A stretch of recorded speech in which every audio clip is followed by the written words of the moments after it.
13h benn waxtu sënkam ci télévision Futurs Médias mbokk yi daleen ak jàmm ci xibaaru digg bëccëg gi li ci gën a fës te ñu ndam ko jukki dina bokk ci mbas mi ak tolluwaayam fii ci réew bu Sénégal jàpp leen ne ñeenti doomi aadama daal nañu toftalu ci lim wi nga xam ne ñoom ñoo ci jot ñàkk seen bakken téeméer ak juróom fukk ak juróom benn cas positif la ñu am niki tey téeméer ak ñaar fukk ak ñaar nag ci ñoom di ay cas contact dañ ci dikk nu mu gën a yaatoo lépp lu soxal coppiteg code de la route nag li lee di bëgg-bëggu ki nga xam ne rek moom moo di député bi di Aliou Souané lu ni mel nag tax na lépp lu soxal wàllu accident yi nag ci xal wi wàññeeku bu baax a baax parlementaire bi la nag di sàkku ci assemblée nationale ñu daal di teg ab loi woo xamante ne dina gën a jëmmal article 11 bu loi l'an 2002 30 bu ñaar fukki fan ak ñeent ci weeru décembre atum 2002 lu ni mel moo ngi ko xam le ginnaaw bu mu nekkee invité ak li nga xam ne moom moo di info matin lépp lu soxal itam mbokk yi wàllu ndóol bi fii ci réew bu Sénégal mu mel nag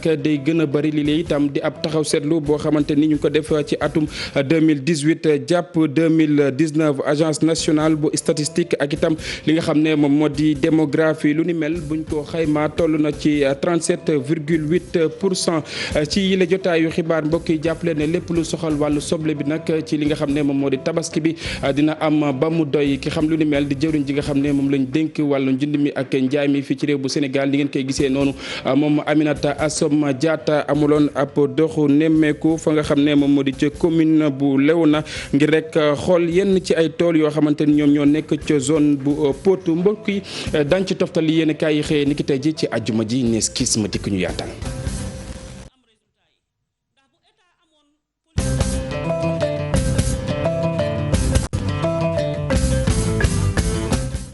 jëf mbokku téléspectateurs yu télévision Futurs Médias ñu nuyuwaat leen ci gën gi ñuy rafetlu ànd bi ak ñun xibaar yi dañ ko door ca diwaan bu Matam foofee nag mu mel ni li nga xam ne moom moo di feebaruk paludisme doon na loo xamante ni sonal na leen lool ba tax itam ñi nga xam ne ñoom ñoo ŋànk wàll wi nag doon amal ab campagne di dugg ci makkaan yi di ko pomper ngir rek lu mel ni yooyeek yu ni mel bañ leen sonal ca diwaan Matam la ñuy dem fekk fa Ali Bandel ñaa ñu seetaan. ci jamono bi nga xam ni nguuru Sénégal ñu ngi doon waaj ngir dugg ci phase pré-élimination ci bureau du paludisme nemmeeku nañu ay résistance ci yenn gox yi yu mel ni Kanel Ranérou ak Linguère donte jéego yu am solo amal nañ ko ci xeex ak feebar bi nga xam ni lu mu yóbbu ci bakkan jéggi na dayoo waaye mu ngay woy ba léegi di law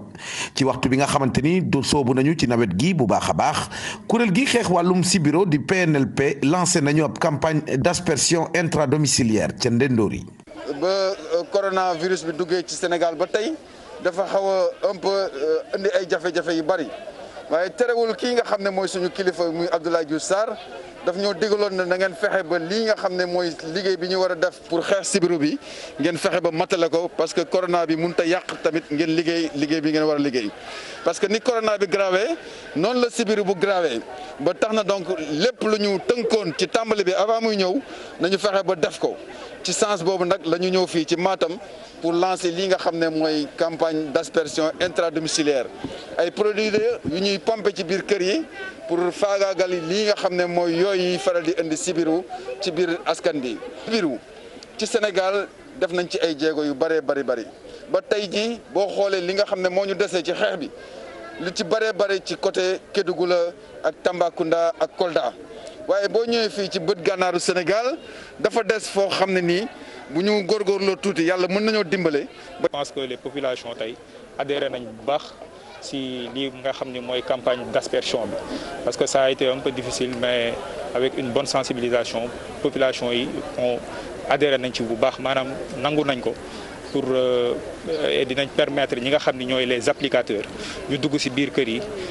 pour def seen liggéey normalement. lu ko jëlee dëkk bi nga xam ni mu ngi ci biir département bu Kanel ak Ranérou lu ëpp junni volontaire armé nañ leen jox leen jumtuwaay yi war ngir kon ñu dugg ci dëkkaan yi la leen fay yóbbu nag moo di xeex ak larve yeeg ak doomi yooyu yi nga xamante ni ñoom ñooy indi feebaru paludisme. opération bu ami dayo bi ni mel nag te ministère de la santé sumb ko mu ngi amee itam ci njàppandalu banque islamique de développement. ñaa cant ak ngërëm ñeel na la ci leneen la ñuy wax ba tey ci doomu jàngoro ji nga xam ne rek moom moo di mbas mi lëmbee réew bu Sénégal boobu ak léegi jàpp leen ne ñeenti doomi aadama daal nañu toftalu ci lim bi nga xam ne ñoom ñoo ci jot ñàkk seen bakken téeméer ak juróom fukk ak juróom benn cas positif la ñu am téeméer ak ñaar fukk ak ñaar ci ñoom nag di ay cas contact duñu sori dañuy dem ca ministère de la santé fekk fa ki nga xam ne rek moom moo di docteur Mamadou Ndiaye moom moo yoroon kàddu bés bi. junni ak juróom benn téeméer ak ñaari test yi ñu def téeméer ak juróom fukk ak juróom benn ñoo ci positif ci ñooñu am nañ ci téeméer ak ñaar fukk ak ñaar cas contact mooy ñi nga xam ne dañoo am feebar bi fekk dañoo jaxasoo woon ak ñi am ñu yore doomu jàngoro ji. fanweer ak ñeent ñoo ci cas communautaire mooy ñi nga xam ne dañoo jot ci doomu jàngoro ji waaye dañoo xamul ku leen ko wàll. téeméer ak ñaar fukk ak benn ci ñu entré woon hôpital wér nañu bés ni ki tey bu ci yàlla àndee dinañ génn ñeent fukk ak juróom-ñeent ñu ngi ci réanimation yi ñeent ñàkk seen bakkan ci bésu dëmb alxamis ñaar fukki fan ak ñett ci weeru juillet bi ñu nekk ñeneen ñi des ñu ngi am tan ci bésu tey dalee ko ci kaw bu njëkk ba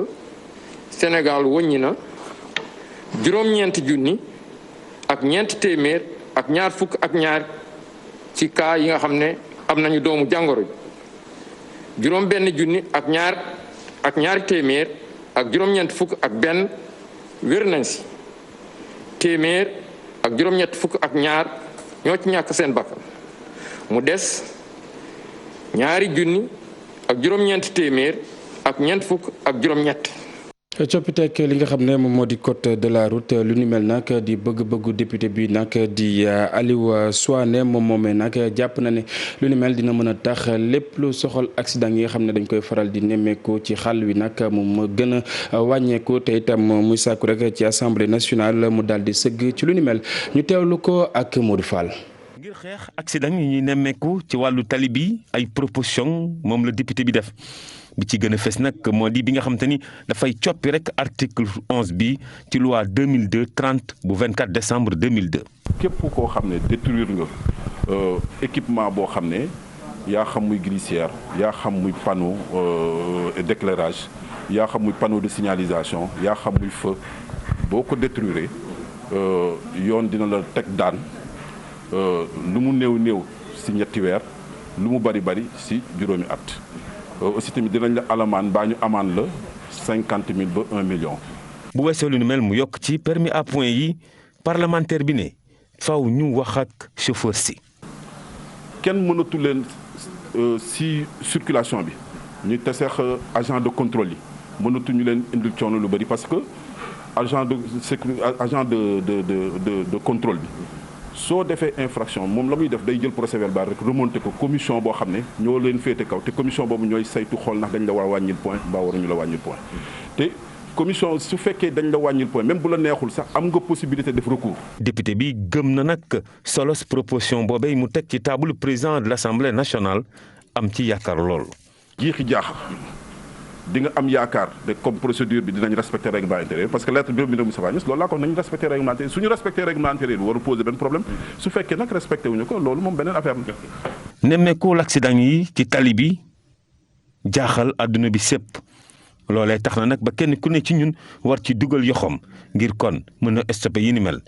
ay doomu aadama yu bëri di ci ñàkk seeni bakken fii ci Sénégal. jërëjëf Modou Fall cant ak ngërëm ñel na la mbokk yi pont bu Ndiéniène nag moom moo daal di xar ca digg ba bokk na ci li ko waral di taw wa nga xam ne moom moo wàcc ca woowule gox askan wa fa yeewoo kenn mënta dem kenn mënta dikk ba tax itam ñuy sàkku rek ñu daal di leen di defaral lu ni mel ngir rek ñu mën a dem doxi seen i ay soxla bokk na ci leneen loo xamante ni bëgg nañ ko di lépp lu soxal wàllu dund gi ñu mën cee jotee ñu teewlu Ibrahima Diamé ak Faly Gueye ci reportage.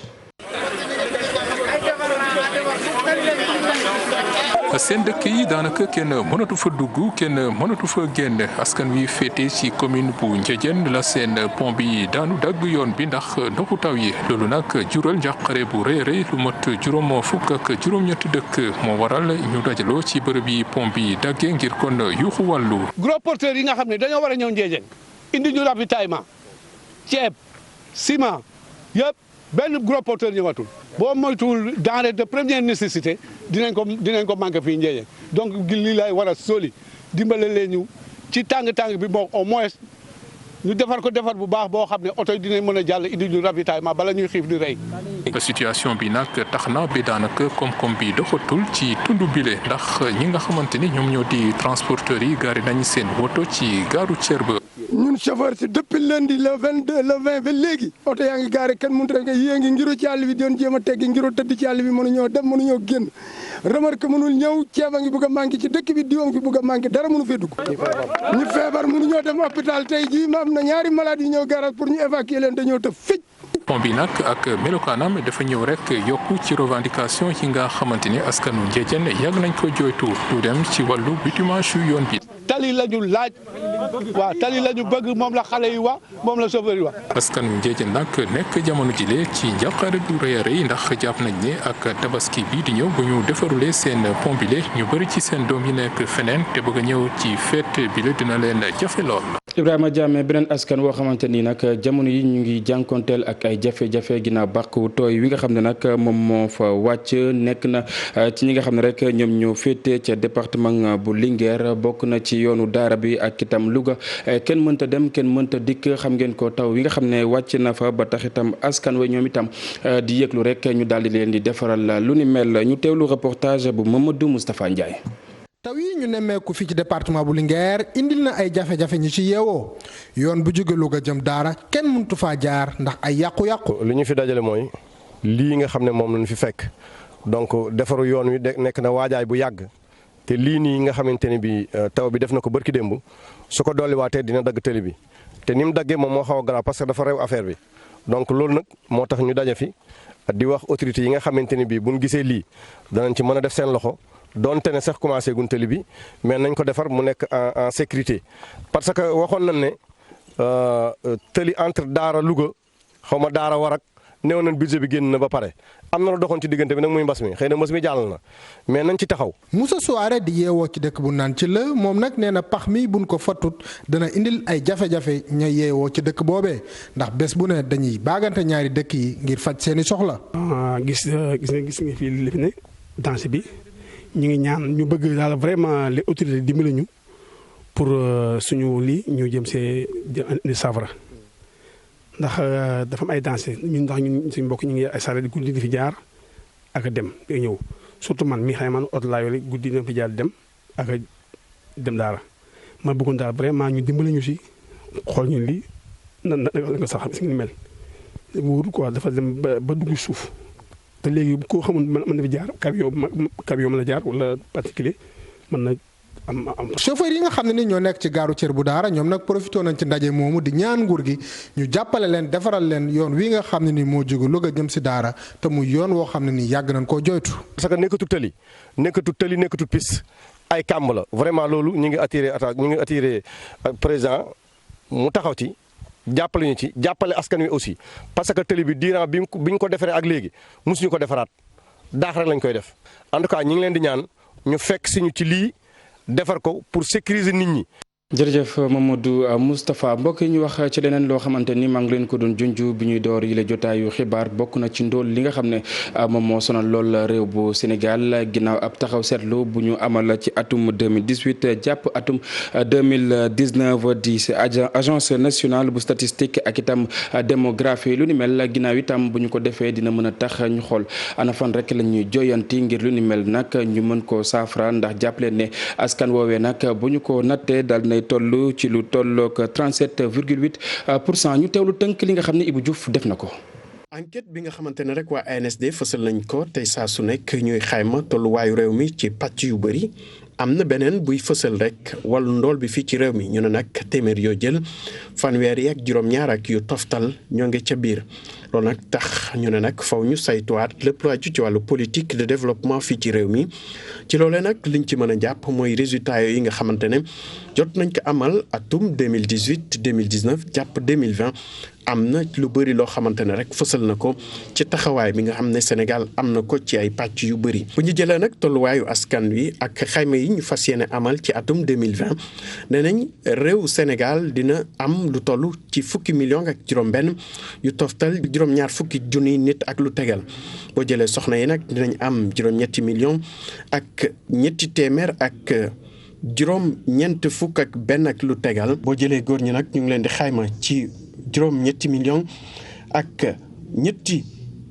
téeméeri junni ak fukk ak ñaar ak lu taftal. enquête harmonisée bi nga xamante ne rek amal nañ ko ci tolluwaayu ndool mi fii ci Sénégal dafa fësal lu bëri ndaxte nee nañ ménage yu bëri jafe-jafe yi ñu am ngir dund dafa fës bu baax a baax ci at yi ñu génne ba tax na nag ñuy saytuwaat li nga xamante ne rek moo aju te ni ñu ko daan amale ndaxte nee nañ ndóol lu aju ci Afrique sowu jant moom dafa di loo xamante ne rek dafa bokk ci liy gën a sonal askan wi rawatina kilifa yi nga xam ne ñooy doxal seen politique de développement ba tax jamono ji ñu ne nag foofu ñu soppi doxalin bu ko defee li ñuy élaborer projet yooyu ñu mën ko dugal ci seen politique ndax loolu mën na jàppale ngir ñu mën a xeex wàllu ndóol fii ci Afrique.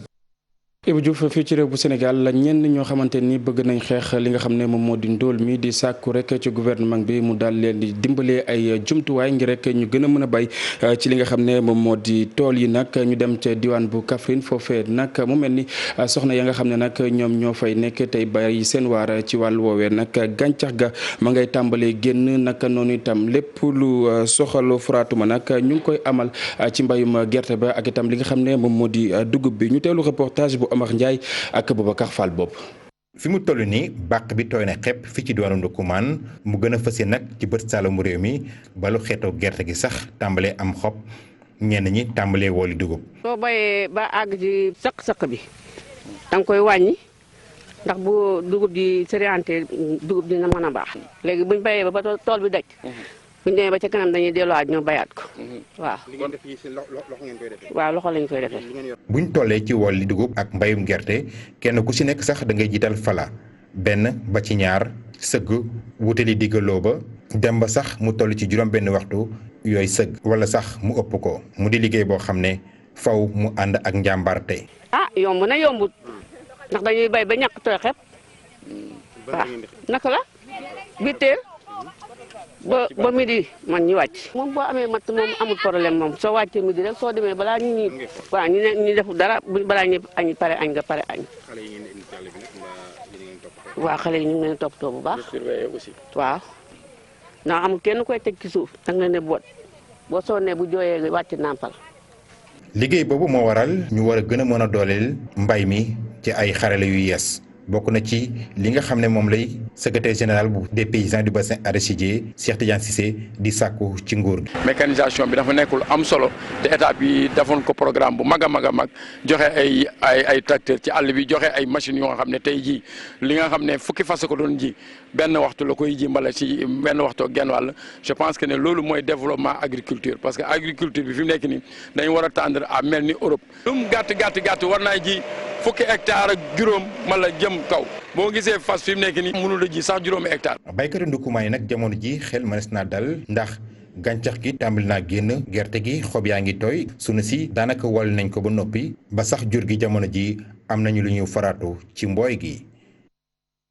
ginnaaw Ndoukoumane ca diwaan bu Fatick foofee nag autorité municipale yi nag ñoo ngay def seen kéem kattan ngir rek li nga xam ne moom moo di ñàkk bi mën leen a wan ginnaaw naka noonu itam xam ne rek nañ daan ñu farlu bu baax a baax ci lépp lu soxal wàllu mbay mi suuf sa daan ca ji loo xamante ni rek du indi benn gàllankoor mu mel ni tegum xeer mu njëkk mi nag amal nañu ko ba noppi Aminata Goudiaby ak Abdou Karim Bey ci reportage. pépinière communautaire bi nag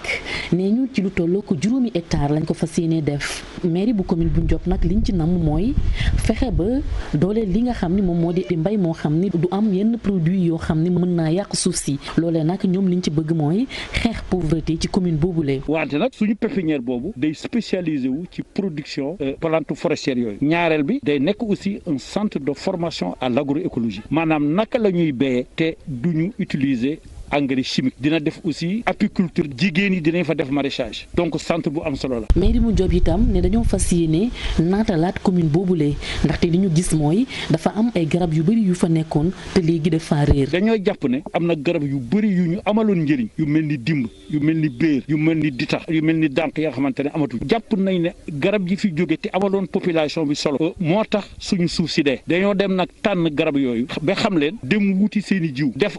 ci opération ba nga xamante ne ASRGEB moo ko jiite ñu dem jël jiw yooyu di ko tasaare waat ci biir àll bi ñun ñu koy defal suñu bopp jàpp ko dem di ko sànni ci biir àll bi muy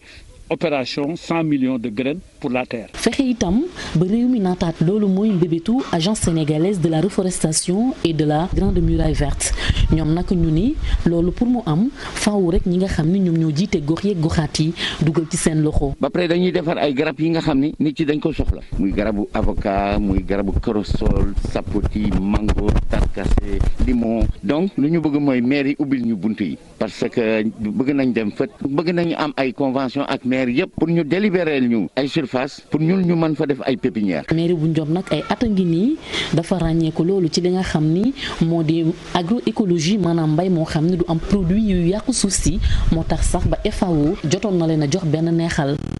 Goudiaby cant ak ngërëm ñenn la mbokk yi jàpp leen ne xel mën naa dal ci lépp lu soxal wàllu soble bi nag ci waajtaayug tabaski bi ki xam lu ni mel di jëwriñ ji nga xam ne moom lañ dénk wàllu njënd mi ak njaay mi fii ci réew bu Sénégal ginnaaw itam ab doxu nemmeeku woo xamante ni mu ngi ko doon amal ca commune bu Léona ngir rek xool soble ba nga xam ne ñu ngi koy bay ca zone bu Potou Thierno Fall àndoon na ci wowle doxu nemmeeku ñu seetaan.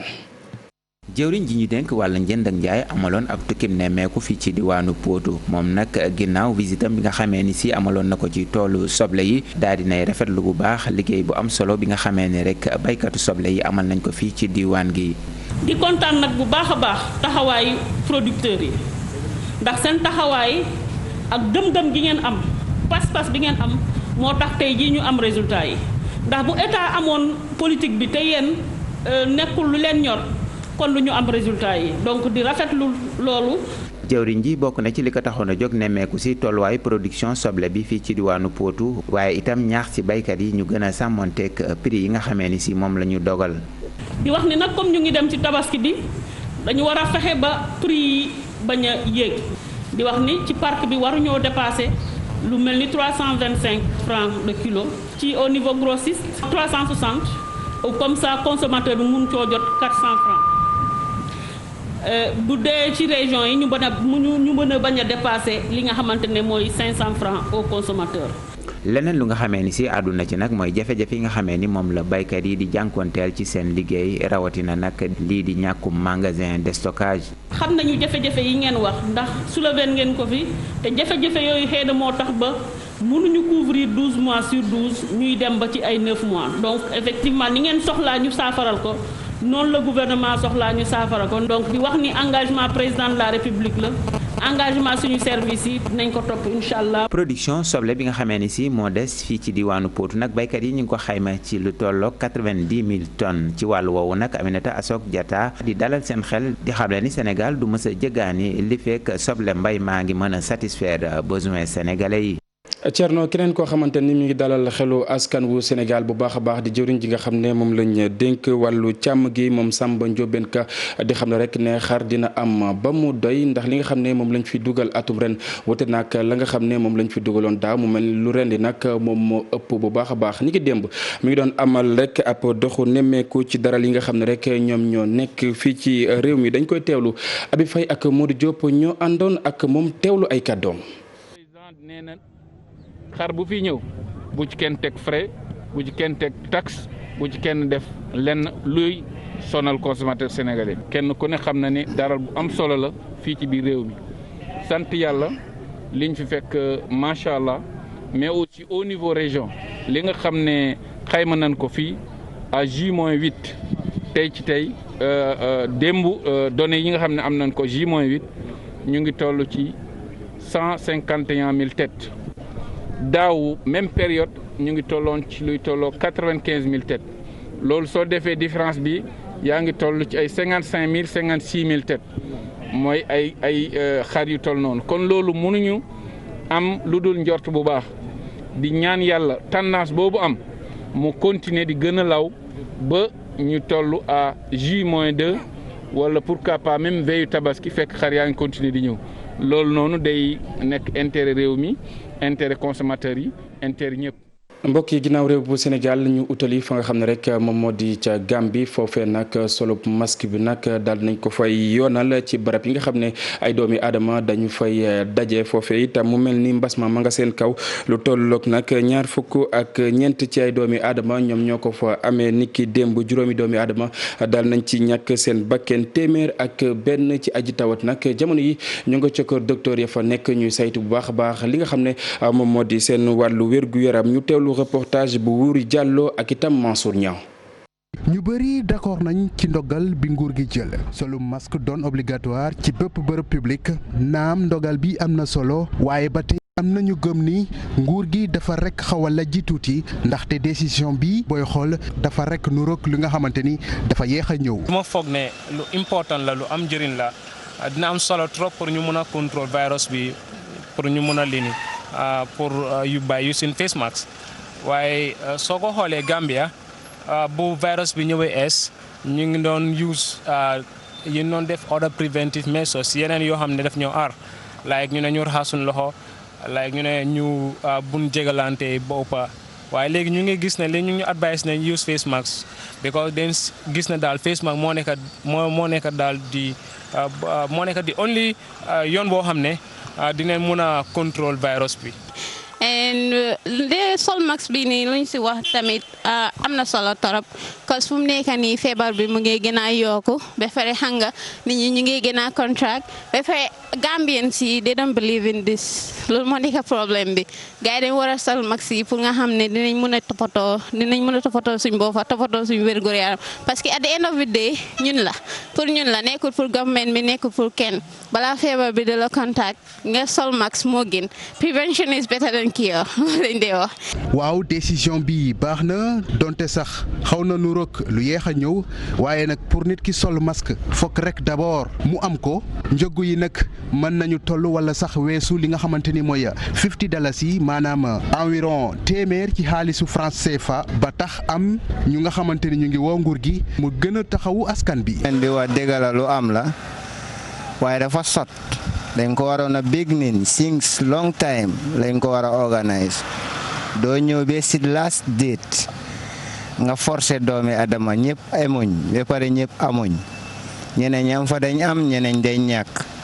ñeneen ñam fa seen déwoo sax problème la dëkk baa ngi tayit xaalis amut président bi dégg na yàlla lu mu wax dégg la lu am la dañu war a dimbale once na ñu jox maxi free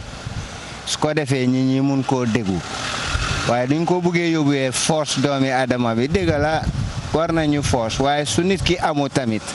naka la mu mun a lefine defendee boppam. en tout cas nguurub Gambie moo ne dana may ñëpp ab semaine ngir ñu tàmm li nga xamante ni mooy masque yi waaye bu weesoo semaine bi tombek événement tabaski képp ku ñu gis te solo masque danañ la jàpp fayloo la xaalis fii ci mim réew Gambia. ca diwaan bu Gambie ñu ñëwaat fii ci réew bu Sénégal wax itam ci soxna sa nga xam ne dañ jortoon rek da doon rek sàcc ca diwaan bu Sacré-Cœur ba ci sax ku ci mel ni Ibrahima Diaw ak ñooñam nag jàppoon ko te itam doon ko filmer ñoom ñooñu nag niki tey ji ñu ngay taxaw ca kanamu attekaay ba moom Ibrahima Diaw Babacar Ndiaye Moussa Diallo nag ñu ngi leen di atte ca tribunal bu flagrant délit mbokk yi dañuy wax ci leen loo xamante ni ñu ngi leen ko doon junju ci bopp xibaar yi di li nga xam ne moom la yéen kaay xëy ni ki tey ji ci àjjuma ji ñu ànd ci ak Mamadou Mohamed Ndiaye. jërë ngeen jëf accident bu rëy bi am bërki démb ca Yoff ba ñetti nit ñàkk ci seen bakkan l'observateur xëy na ko ci xëtamu njëkk ubbil yéenekaay bi waa ji doon dawal camion bi def accident boobee moom ci jëmi boppam moo nittali ni accident bi demee Abdou Diop la tudd nee na jàmmalaay la doon dem jaare biir Yoff gis génn góor gu jekk-jekk traversé ci kanamam mu di ko moytu làmb ay frein fekk fa dara ca la camion ba saaraane mbëkk waa ji mu faatu mu lonko taxi di dem ak moom di ko diri ba tànc ko ci benn miir ndekete ñaari xale di ay mag ak rakk ñoo newoon ca taxi ba kenn ki Mouhamed la tudd tolloon ci ñetti at ka ca des yaay Yandé Gueye tolloon ci juróom-ñetti at ñoom ñaar ñëpp fi saasi la ñu faatu l'observateur dolli ñu ci ne camion boobee def accident bi ba mu demee di defi visite technique dañu ko dàqoon ndax ay frein yu bon mu waroon a delluwaat coronavirus bi ñëw ci la ñu arrêté visite technique yi Abdou Diop jëlaat camion bi di ko dawal di ci daw dépense ba far yóbbu ci ay nit Firdawsi moom Abdou Diop mi def accident bi moo nittali loolee ñi fekk accident bi di ay témoigné li ñu gis ñoom it nittali nañu ko ci yéenekaay bii di lii quotidien mu di ay témoignages yu naqaree dégg ndax miti gi mu miti bokk na ci ñaari xale yi faatu ci accident ba ak ni ñu commencé woon ci biir taxi bi ba ciit li ñu ne ko ñaari xale yi fa ñu dëkk ak fa accident ba amee soriwul ñu sori témoignages yooyee te dem ci journal Le Témoin li mu xëye moo di avocat yi ci réew mi ak ni jàngoroy coronavirus bi yàqee seenub liggéey journal bi nañu dañu ko waxu rek waaye avocat yi covid 19 bi jural na leen ay gàllankoor yu rëy ci seenub liggéey bokk na ci audience yu ñu suspendre ak it li ñu amatuti dossier yu ñu traité te jafe-jafe yooyee fépp la baro bu ndakaaru sax jot na ci wàllam bu baax a baax ndekam ña ca wàlla ndoo ba ñoo daanu ca teen ba rawatina ñëwoon ca pind ba personnel soignant mu di fajkat yi ci centre de traitement coronavirus bi am na ñenn ci ñoom ñoo xam ne ni ñu dundee coronavirus bi ñoo ngi ko wax ci l'observateur bokk ci tàkko baas dib sage-femme moom nee na yàlla baax waaye dafa naroon a dof Ibrahima Fall di médecin ne moom demoon na ba toll ci jamono joo xam ne mi ngi doon rëcc lu mu doonee ab médecin ndax li mu gis moo ko yéemoon beneenu médecin di El Hadji Oumar Samb xamal journaliste l'observateur yi ne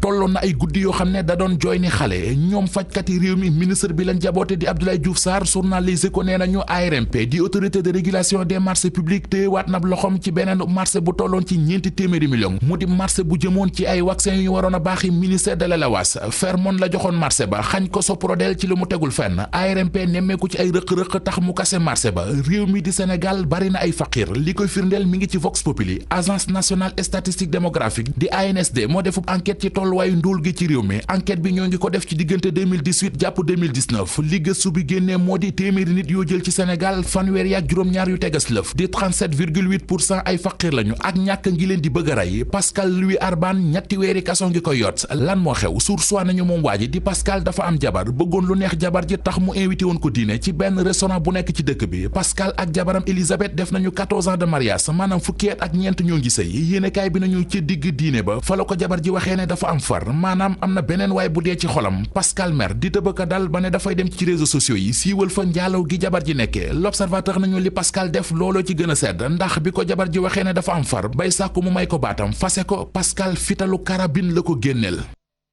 jëf Mamadou Mohamed Ndiaye cant ak ngërëm ñeel na la mbokk yéen itam naka noonu foofee la ñuy jaar daal di buur yi la jotaayu xibaar dig daje bi ngoon incha allah daañ fi teewaat ngir jukki leen xibaar yi ci kàllaa mooy kocc lu mooy loolu itam ñu bàyyi leen ngeen wéyi ak programme télévision Futur Média kenn dal ak jàmm jërë ngeen jëf